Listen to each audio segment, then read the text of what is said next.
Hello everyone, and welcome back to F1 22 for another round of the Driver Career Series. It's been a long time since the last episode, but we're still going with this, and yeah, as always, we'll get started with the Pirelli Hot Lap Challenge.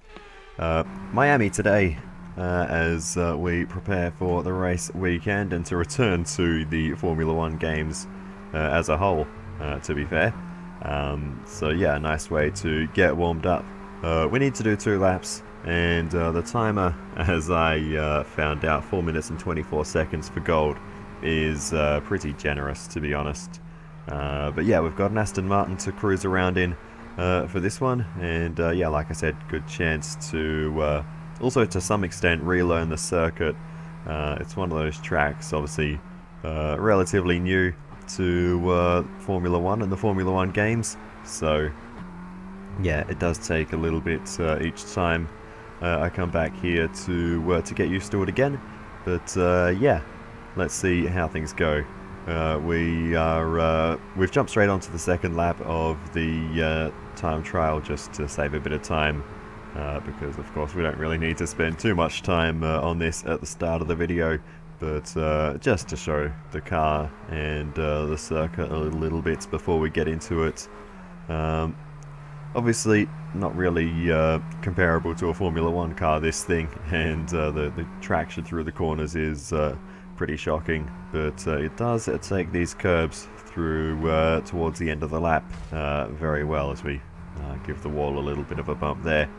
But anyway, we get away with it, and now head along this very long straight, and we'll just cut straight to the end of that straight into the final real corner of the circuit, and missing the apex there a bit, but it doesn't matter. Like I said, the timer very generous on this one. We did 2 sort of mediocre laps, and we clear the timer by a long way, so yeah, easy gold there, and that'll boost our acclaim quite a bit. But anyway, with that out of the way, what did we do? 4 minutes 16, so yeah, we cleared the gold time by almost 8 seconds, so yeah, easily done there, and we can move on to well, the end of practice into qualifying, and we're going to look straight to upgrades after practice that we can buy with our resource points, and we've got a rear downforce upgrade coming, and it is going to be on the car in time for the Spanish Grand Prix. We can buy a front downforce upgrade to match it, and if we rush it, it will also be on time in be on the car in time for the Spanish Grand Prix. If not, it won't be on the car until after Monaco. So normally I don't really rush upgrades under any circumstances, but because it's going to match that rear downforce upgrade, and will be on the car 2 races sooner if we do rush it, I am very tempted. I think it might be a worthwhile risk, although I don't almost guarantee, I do guarantee it'll fail, because every time I try to rush an upgrade it fails. Even though it's less than a 50-50 chance that it fails, it just does every time. I'm actually convinced that the real probability of failure is higher than what it suggests, because there are so many parts that fail. But anyway, we'll see how it goes. We're going to chuck a new gearbox in. The gearbox is really the only component that I'm concerned about in terms of its overall durability across the season. I think everything else should be okay. A few of them might be a little bit tight, but overall I'm not terribly concerned about any of the other components. So yeah, we're probably going to have to invest in some gearbox durability, or just take a grid penalty at some point later in the season. But for now, it's not really a concern. We've still got, including the one we've just put in, 3 brand new gearboxes to go. So all set, we're ready to go, so let's get the car out onto the track. Whatever problems we have, we still have plenty of time to resolve. So let us see what we can do in qualifying as we head out onto circuit. And as soon as I did this, as soon as I drove out onto circuit, the memories of my first time racing in this circuit came flooding back, where the tyre temperature just was just cold, and tyres just wouldn't wouldn't warm up, wouldn't generate the heat. And as you can see, it's cloudy conditions, and we're struggling with the same issue here. I thought, you know, the AlphaTauri car probably is a little bit better than the My Team car we would have had at this stage back then in F1 22 when I actually did that series.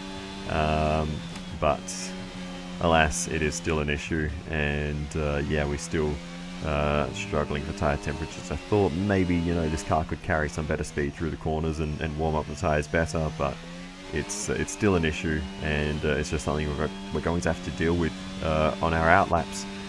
Really trying to generate the heat as much as we can in the tyres, because that is ultimately as critical, more critical than actually putting a good lap together, is getting the tyres right. Because yeah, they just don't seem to warm up in the way that you would want them. So anyway, we are not in a good position at the moment. We're currently on a lap that will have us knocked out in P16, so we definitely need to go again. And I chose to do so on the same set of tyres, both because I know we can improve on that lap with some better tyre preparation, and also the tyres might come up to temperature better now that they're slightly scrubbed. That was my hope, and I also used the flying lap option when leaving the pit lane, so it just teleports you straight onto the back straight, where you can get straight into your lap rather than doing the outlap yourself. And what that does is it warms up your tyres for you, essentially. And yeah, that definitely seemed to help. So on this, our second flying lap, fifth lap really, on these tyres, we're improving by a significant amount, and this lap should easily get us through into Q2 if we can get the end of the lap strung together nicely, taking a fair bit of the inside curve, missing the next one a bit, and then weaving our way through this very tight section as we head now on to I guess a kind of second back straight. I don't really know what you call this bit, because I would call the other straight the back straight, so I guess this is kind of like a side straight, I don't know. But anyway, this very long straight ends in a relatively easy corner. Not much space on the exit though to run wide, so we do have to be a bit careful of that. Then a relatively easy switch left and right. Finish line is right there as you come out of the final corner, and that gets us through in P7. So despite having a second run on those tyres, the lap time is right there. So that's awesome, and we are safely through into Q2 and a fair chunk ahead of Yuki Tsunoda, who does get through, albeit down in P13. So fortunately for our teammate, he doesn't seem to have the pace we do this weekend. We'll see, maybe he can improve in Q2. But we scroll down then, and the two Canadians round off the grid, Lance Stroll and Nicholas Latifi. Guan Yu Zhou also knocked out, and then the teammates of the Canadians at the other end of the bottom five, Alex Albon and Sebastian Vettel, will start from P16 and 17. But everyone else through into Q2. We've lost two teams in Aston Martin and Williams. Valtteri Bottas getting the Alpha through. Into Q2 then, and we're going to skip straight onto the end of this lap, because on a set of fresh tyres, taken some damage. I suggest we box so we can check it out. We managed to damage the car on our flying lap towards the end, but no big deal. We'll cross the line and easily get through into Q3, and yeah, we're looking in pretty good stead actually at the end of this one, finishing that session in 5th position, just behind the Red Bulls and Ferraris, who are going to be fighting it out for pole position, it seems. But Max Verstappen with the upper hand at the moment. Looking a little bit further down the order though, Valtteri Bottas gets knocked out in this session, but a good job in the Alpha nonetheless, along with Esteban Ocon, Daniel Ricciardo, Kevin Magnussen, and I think Mick Schumacher, it must be, down in P15. Knocked out in Q2, but Yuki Tsunoda gets through, and he's not too far off our lap time, so that's more like it from Yuki, and what we like to see. So both of us in AlphaTauris into Q3, and yeah, with that we move on to Q3, and we'll see what we can do in this session. Missed the apex of turn 1 a little bit, but Hopefully that won't be too problematic for us, given the nature of the first few corners. You can actually get away with that to some extent, but of course you always want to be on the ideal line. This first sector was causing me troubles all throughout practice, borderline off circuit there, and well, I mean, I think we were completely off, but we get away with it. In this instance, track limit's quite generous when you don't have the strict settings on. That would be a nightmare if I tried that, but anyway, let's continue towards the end of the back straight into this tight and twisty sequence of corners. Miss the apex there as well a little bit, and not a great run through the right-hander, but I feel like my first sector was pretty good, so we'll see how things go. And as long as we can get the power down smoothly out of there. Didn't use all the meterage on the right hand side, but it's a very tricky corner to judge your speed through there. So we've had a fairly clean lap, not quite getting the lines right, but we've done the job so far. Let's see how things go into the final corner, carrying a decent amount of speed through there. We did miss the apex, but as we trip up on the exit or mid-corner curb of the second last corner, we do cross the line, and with a lap that takes us right to the top. We're going to go on again though, because I know my first sector wasn't great, but unfortunately we're not really improving, and well, now we are, so we are green. So we'll see what we can do on this lap as we head into what is a very tricky sequence of corners, and we get it wrong on this occasion, and yeah, that was just an absolute mess through there. So unfortunately I think that's well, okay, well, if our lap wasn't down the drain, it is now. So yeah, that was essentially qualifying over for us. I do want to save a set of soft compound tyres for the race, because I think they will be very beneficial to have either off the start or in the final stint, but we'll see how it goes. But I do want a brand new set of softs, and with that lap we should be right near the front of the field. Which is certainly not what I expected going into this session. I was expecting middle of the top 10 at best. We weren't really in the fight with the Red Bulls, Ferraris, you know, cars like that. So, yeah, this is, I think, going to be a very good qualifying session for us. I was actually surprised. Not many cars are improving their times, but one who is Charles Leclerc, and Leclerc comes to the line to go fastest of all. And Charles Leclerc takes pole in Miami. Ready for tomorrow's race, but before we begin, let's have a quick look at those who'll be fronting the grid. Leclerc, the scientist, and Sergio Perez. With qualifying wrapped up now, we have our grid lineup for the big race tomorrow. Be sure to join us then for what will no doubt be a fantastic race. Well, that is not a result I expected. We improved by around a second in Q3. I don't really know where all that time came from, to be honest, but wow, that is quite crazy. Charles Leclerc, though, great opportunity for him in the championship. He's actually below us in the championship standings at the moment, so that would be very good for Charles Leclerc to get some good points on the board in the main race. But Sergio Perez, probably in the best position overall, second in the championship, and much higher up the grid than Max Verstappen, who qualifies down in P7. Yuki Tsunoda down in P9 with an identical time to Q2. Welcome to the Magic City. We're here at the Miami International Autodrome, the home of the Hard Rock Stadium, a multi-purpose sports and entertainment hub which has hosted Super Bowls, Baseball World Series, numerous rock concerts, and now, for the first time, Formula One. A lap of the Miami Grand Prix features 3.36 miles of track around the Hard Rock Stadium, and 19 corners make up the Miami International Autodrome, which will challenge the drivers in a tight wheel-to-wheel race. It's time to see how our drivers are stacking up after yesterday's exciting qualifying session. The scientist lines up on pole position. Sergio Perez lines up alongside. As we continue through the rest of the grid today, we have Russell, Hamilton, Carlos Sainz, and Verstappen, Norris, Tsunoda, Fernando Alonso, and Valtteri Bottas. Leclerc, they've taken a grid penalty. Ocon, Daniel Ricciardo, and Magnussen. Mick Schumacher, Albon, Sebastian Vettel, and Guan Yu Zhou. Stroll, and Nicholas Latifi. It's almost time for the lights to go out, so let's head down to the track where preparations are underway. I'm joined again today by none other than Anthony Davidson. Tell me, Ant, obviously there's a lot of development work that goes on with these cars between the Grand Prix. You've been both a test driver and a race driver.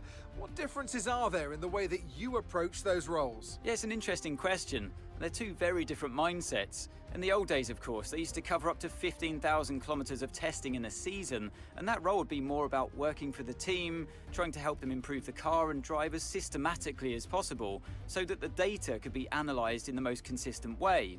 When lining up on the grid for a race, however, a race driver's frame of mind is all about what they can get out of the situation on that day, and the car is the tool to help them achieve those goals.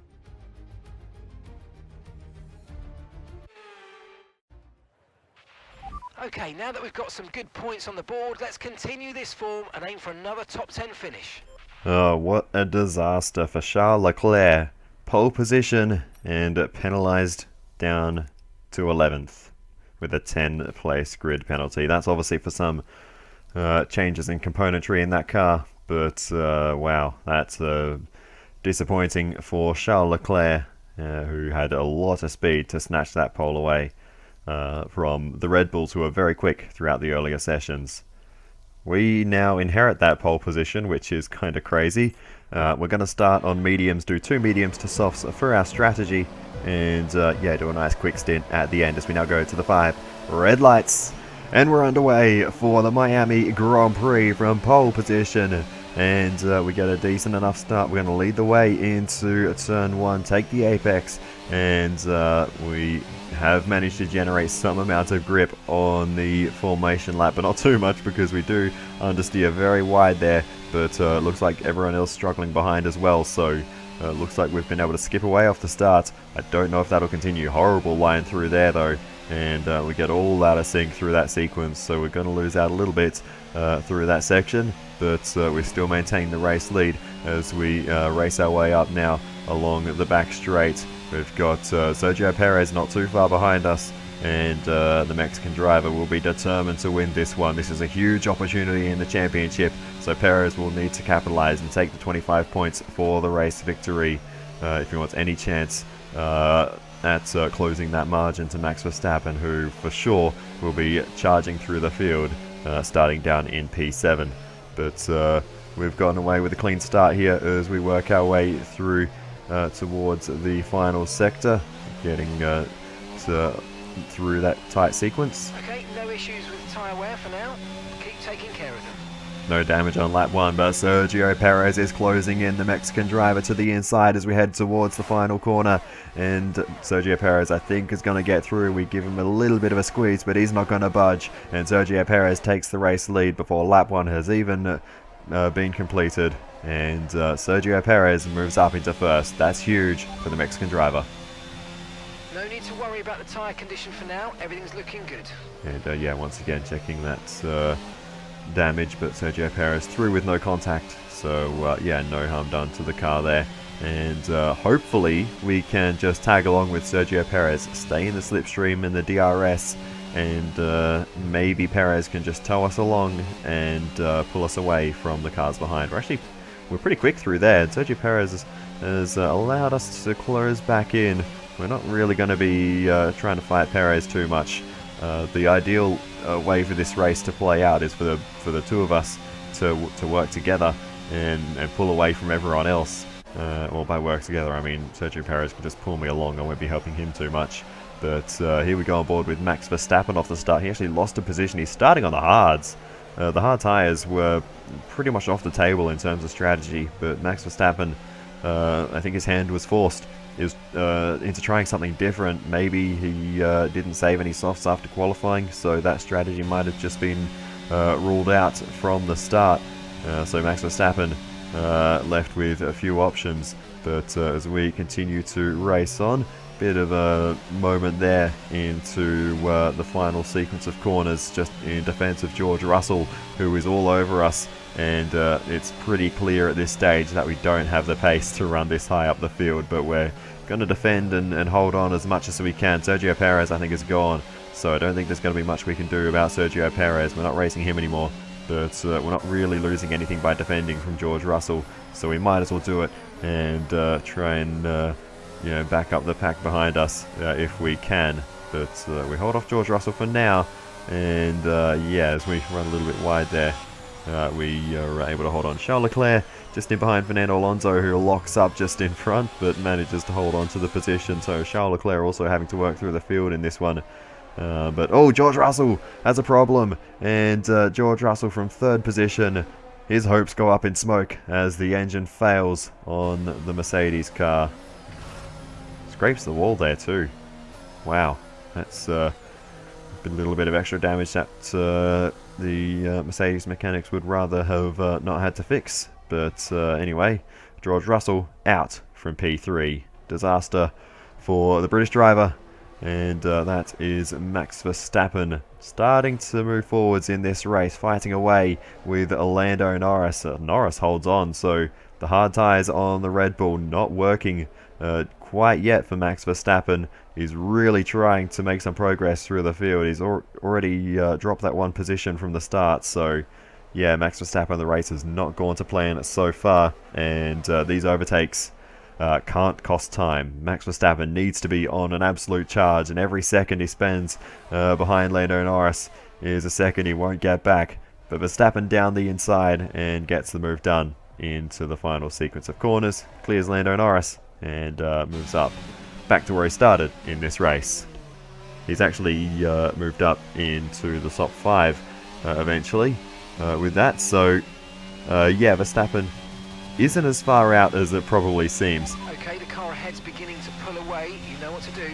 And as you can see, he is the only one on the hard compound tyres. Of course, Verstappen was elevated a position by Russell's DNF as well, so that helped, and by Leclerc starting back down the order too. So yeah, there has been a little bit in Verstappen's favour. I may have actually misquoted his position earlier, because he would have started in P6, dropped to P7 behind Norris, and then climbed up to now top 5, having got back past Norris and with Russell out of the race. But anyway, we are actually not doing too badly versus Sergio Perez, and we actually have DRS there, so despite Perez having the pace to get past us in the early stages, we are just tagging along, and I think Sergio Perez might have realised that having us in 2nd position is probably the best thing for him, because we don't have the pace to really challenge for the lead, and when we have DRS we're able to keep up, and you know, the two of us can both try to pull away from the rest of the field, and or I can sort of be a buffer between Perez and everyone else, because if I finish 2nd and Max Verstappen is limited to a best of 3rd, Tyre condition still looking good. that's going to be a 10-point swing in favour of Sergio Perez if we finish 2nd. So Perez can secure a few extra championship points over his main rivals if we maintain that 2nd position. So I'd wager that's what it is, because Perez has broken DRS to us a few times, and every time we're able to close back in.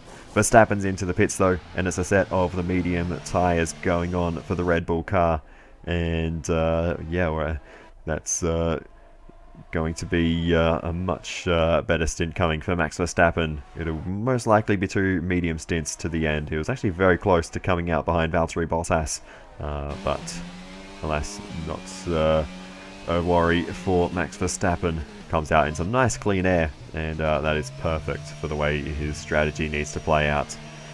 We eventually come to the end of our first medium tyre stint. We're actually meant to go a little bit longer, but Sergio Perez came in and I want to follow Perez in.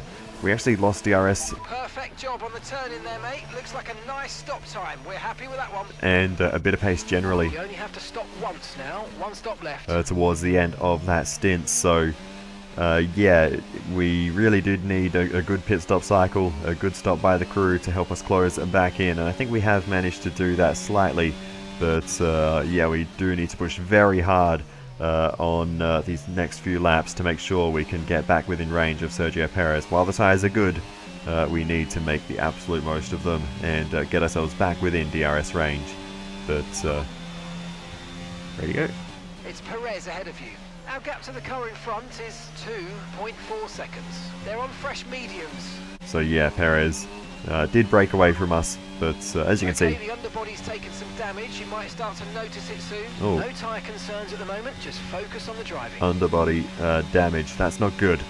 I actually didn't manage to find exactly when that happened, unfortunately, but yeah, I imagine it was just one of those curbs in that very tight and twisty section.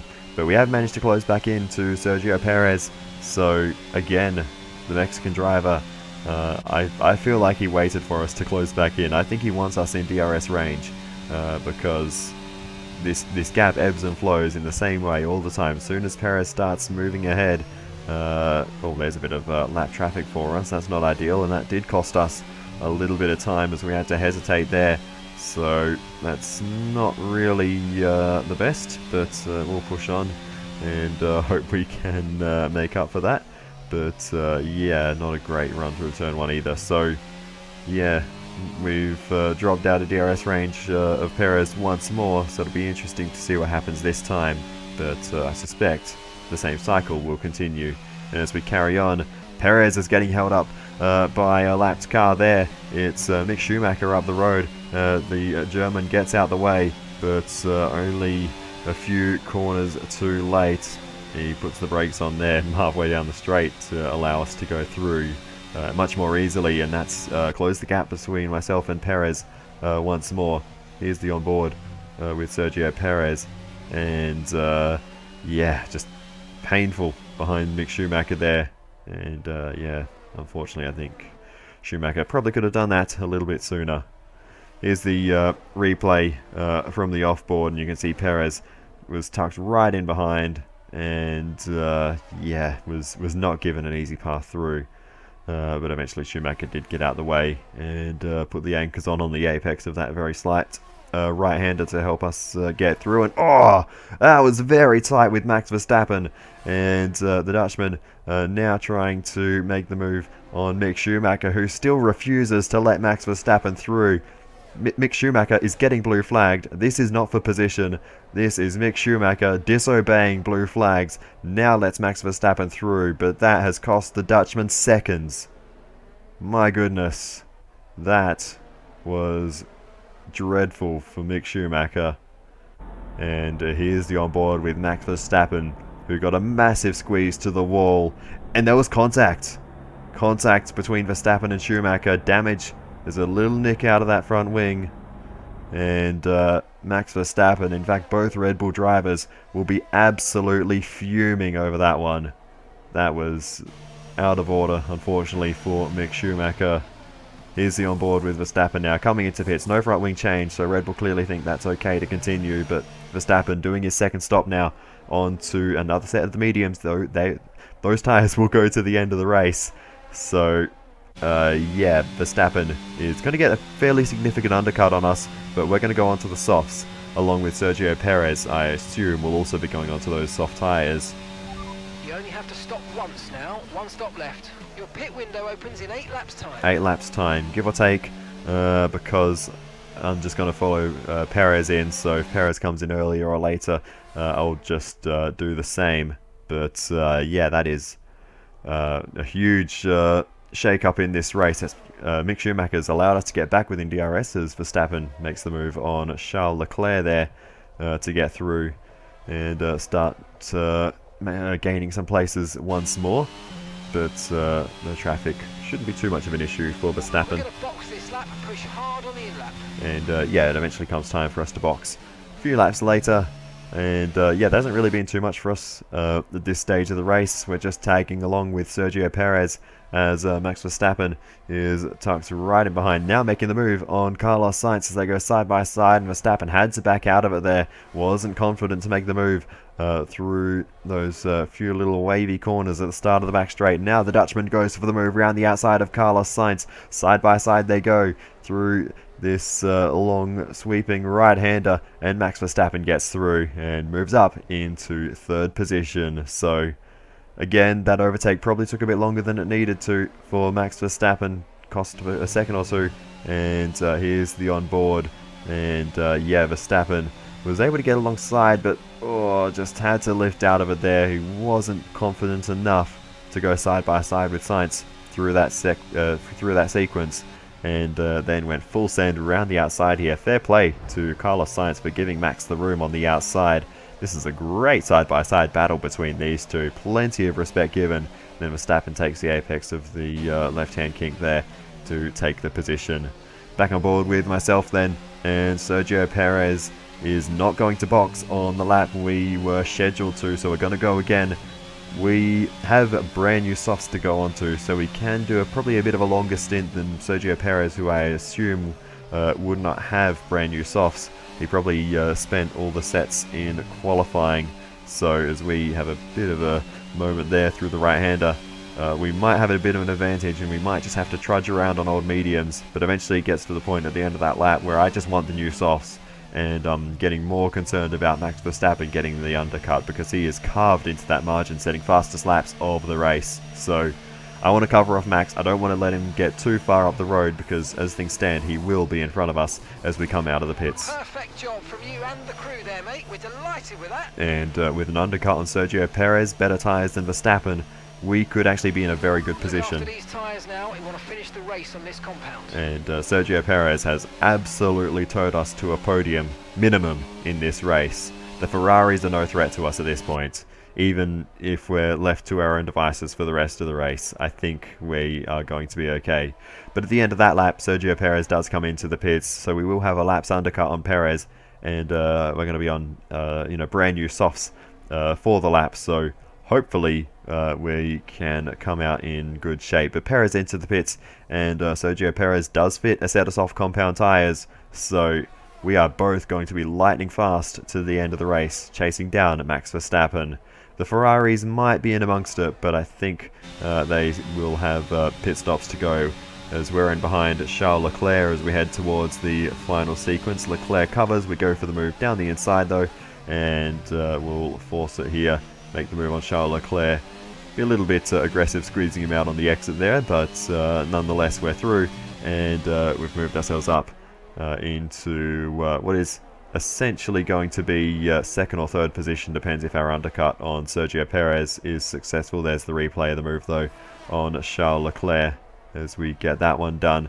But here's Sergio Perez then coming out of pit lane, and we will go zooming on through, and we've made the jump. We've undercut Sergio Perez, and we've moved ourselves up effectively into second position. We still have Carlos Sainz in front of us, but Sainz does have a pit stop remaining. So we are up into P2, and Max Verstappen still leads the way at the moment. In fact, let's just have a little run through the top few cars and see where everyone is on track. Max Verstappen's just heading through the final couple of corners. Sainz is off into the pits there. So there wasn't much between those two, and then myself now heading through the final corner, so it's only a few seconds between myself and Max Verstappen, and there's Sergio Perez in the background. There he is, not far behind, putting the pressure on, so we can't afford to relax just because we're in second position. Sergio Perez is going to be red hot on those soft tyres. Verstappen's ahead of you, and gap to the car in front is 4.2 seconds. They're on old mediums. 2.7 seconds, 1.8 seconds. Okay, the gap is less than a second. Okay, just 5 laps until the end. And yeah, as the laps continue to count down in this race, 5 to go, we have caught up to Max Verstappen, who's on pretty old medium tyres at the moment. We're on softs that are still in good nick, and we are very close to potentially making this move. So let's see what we can do as we head towards the end of the back straight. We've got the DRS, we've got the slipstream on Max Verstappen. Can we make the move on the Dutchman? Down the inside we go, but we go a little bit too deep, and we can't quite get that move done. Max Verstappen holds on, but we are close. We just need to judge it right, and we'll have the move done. So here we go, through this very tight sequence of corners as we go through a number of unusual replay cameras here.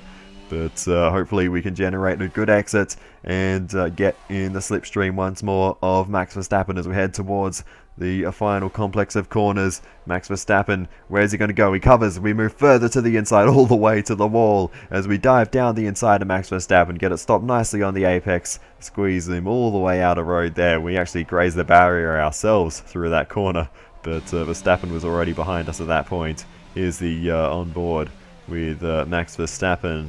and no contact between us. He lifted out of it. He knew that we were in deep, but we got the move done, and we're now up into the race lead. But I'm still worried about Sergio Perez because the Mexican is very, very quick. Even Max Verstappen in the straight line there, closing in a bit once more.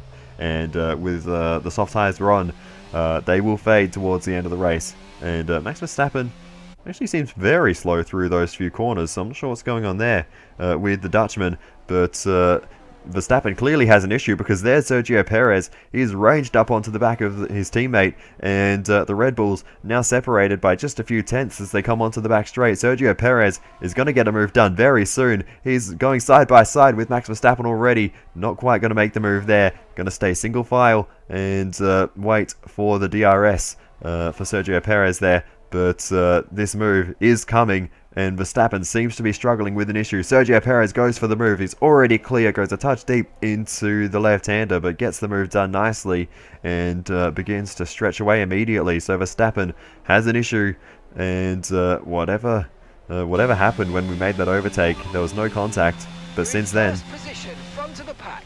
Perez is behind you, and the gap behind us is 1.4 seconds. Okay, they're on old softs. Look after these tyres now. You want to finish the race on this compound.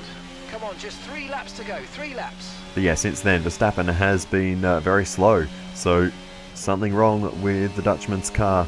Perhaps it was already happening before that because we did close into Verstappen very quickly. I was quite surprised. So I think Verstappen might have been struggling with an issue for a while, but Sergio Perez is right on us. Right, we've got enough fuel for 3 more laps.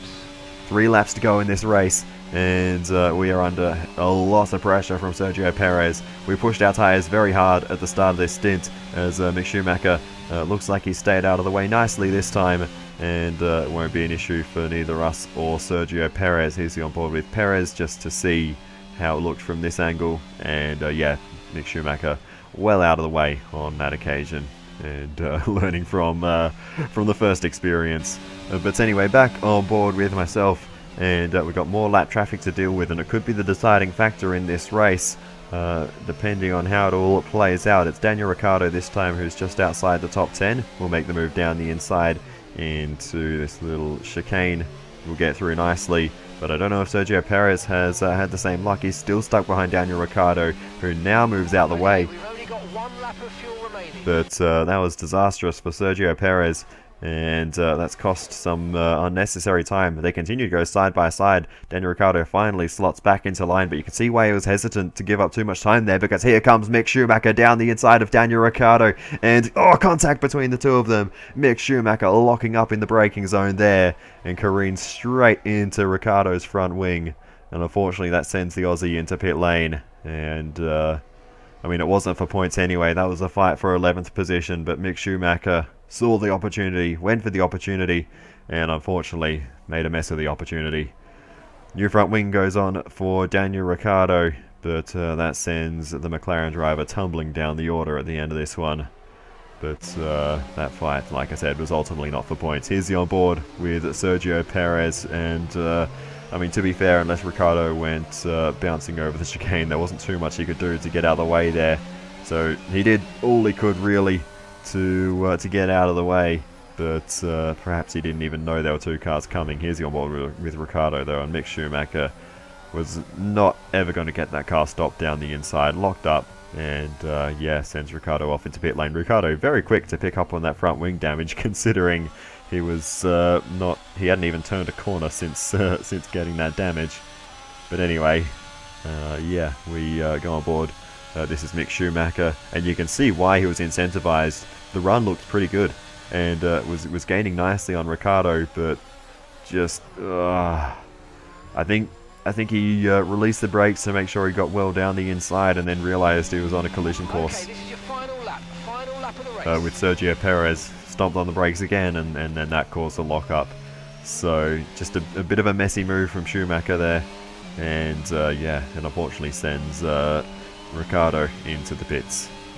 But back on board with myself, we're on the final lap of the race now, and we're having to be hard on the defense from Sergio Perez, who is all over us. He had a bit of a moment himself there, a little bit of indecision which way to go, as he was tucked right in behind us. but an overtake seems almost inevitable at this point. Perez has so much more grip at this stage. We burnt through all of the grip we had to close into Max Verstappen, and now we're just trying to limp it home, but these soft tyres have seen better days. Sergio Perez is right on us as we head towards the end of the back straight. Down the inside goes Sergio Perez, and we're going to try and send it in deep round the outside. We just barely keep it on track, and we're still side by side as we're just barely clinging on to this battle. Millimeters between us as we head through the narrowest part of the circuit, and side by side into the chicane. We just can't fight it anymore, and Sergio Perez makes the move into the race lead, and we're just going to have to settle for second today.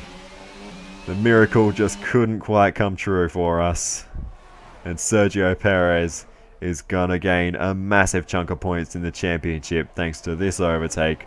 We were so deep on the brakes on the outside. I really gave it my all, but the front tyres just wouldn't have it. They had nothing left to give, and yeah, we managed to keep it side by side for a while, but ultimately tyre grip and, you know, a significantly better car won out there. But what a race by both myself and Perez. Perez keeping us in the slipstream by intention, I'm certain. And that allowed us to maintain second position. Otherwise, we would have had no hope to keep up with Verstappen or even the Ferraris. So, Perez playing a very smart race, keeping us in the fight, and ultimately that's going to help his championship by a couple of points. But a masterclass from Sergio Perez today. The Mexican wins in Miami.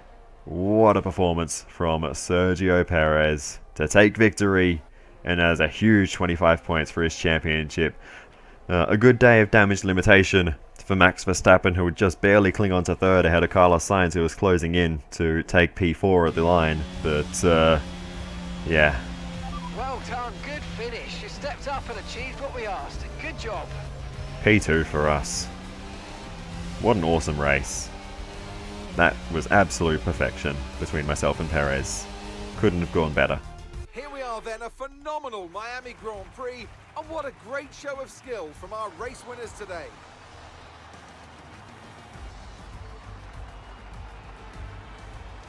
Talk to me, Ant. What was it that set them apart from the competition today? I think that smart tyre management on track and very smooth driving definitely assisted in their victory today. That combination meant they got the absolute maximum out of their tyres at all times. Red Bull put up an outstanding fight for the front position today, and it's great to see it paid off for them. They do so much for the sports that you can't help but be delighted by today's race win.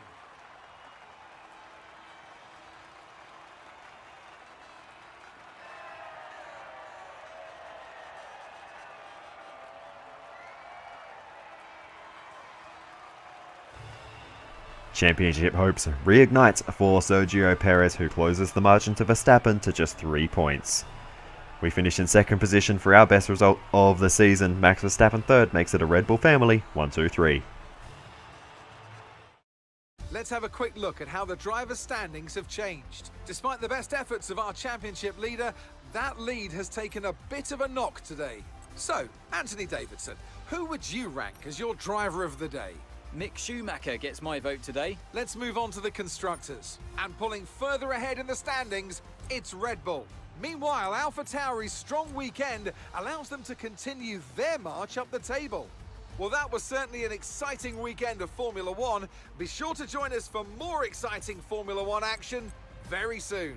Alrighty then, let's have a little run through the finishing order as we always do.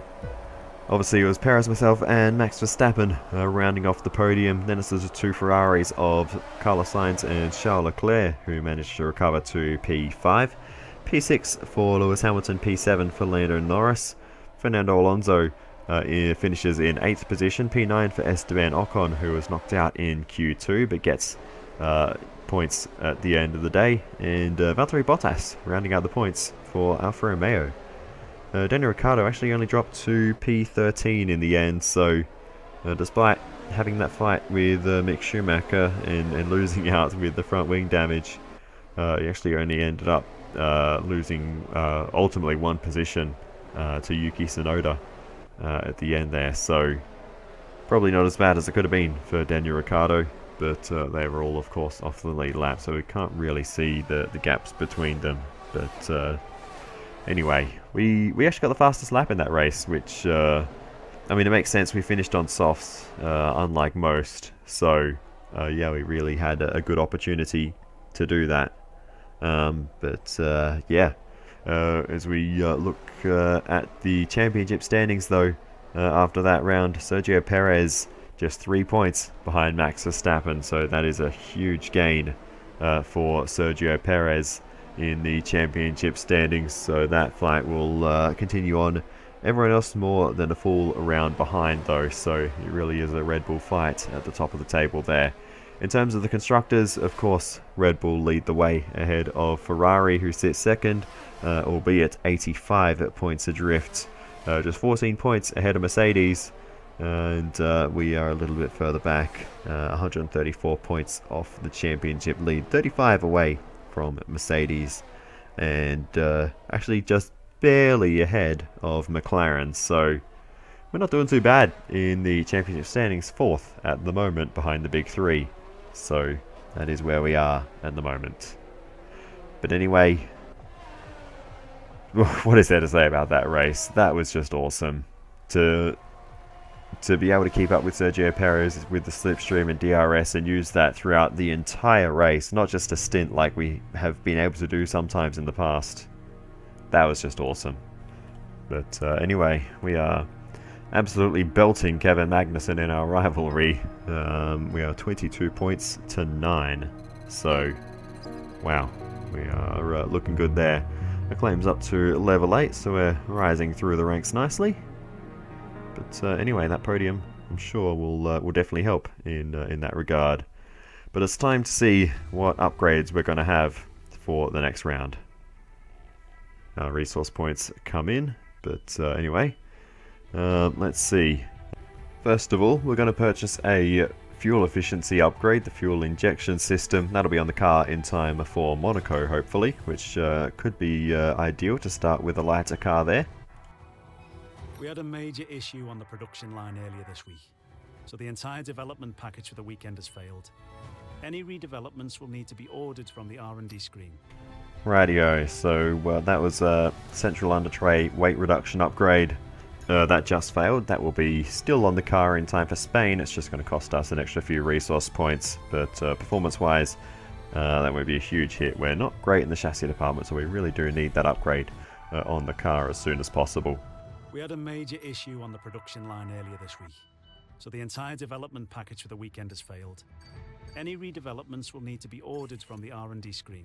That's just a repeat of the earlier message, but interestingly, we have a chassis department event. I didn't know you could get those in Driver Career, so I'm curious to see what this is. We've got an issue we'd like your input on. A charity has asked if you would be happy to patronize their cause by becoming the face of their latest campaign. Unfortunately, this would mean you missing Chassis Department's team building event we had planned. So, what do we do here? We can either, of course, do the charity thing, or stick with to our Chassis Department team building event, whatever that is. I mean, I've never liked team building things anyway, so I think we're just going to go with the charity. It'll probably, I imagine, boost our acclaim and maybe decrease the Chassis Department morale. I imagine that's probably what the effect will be, and vice versa if we do the opposite. It doesn't actually have the effects listed here, so we don't really know exactly what we're going to do, but I suspect that's what it will be. So yeah, we're going to do the charity thing, and Thanks. I mean, let's put it this way. You're taking the time to help out. The team building thing doesn't sound that important. It doesn't sound like it's an important meeting where we're going to be deciding the future development of the car. Otherwise they should have put that there. Anyway, we continue through the timeline again. That's another failed upgrade. That is our rear downforce upgrade that has not successfully gone on the car, and we're not going to have that now until at least the Azerbaijan Grand Prix, but we can't even repurchase it. We don't have the resource points, so yeah, that upgrade is out of the question for minimum the next 2 rounds. We won't be able to fix it by then anyway. And oh my goodness, more upgrade failures. This is horrible. Everything we had planned has failed. Everything. The only thing we're going to get is the under tray weight reduction, which we had to fix as well. Goodness me. Our front downforce won't be on the car for at least 2 rounds. Our rear downforce won't be on the car for at least 2 rounds. We'll fix the ERS, we can afford that. But they won't be on the car for at least 2 rounds. Goodness me. I don't know what to say. This is just atrocious. It really is. The team need to lift their game.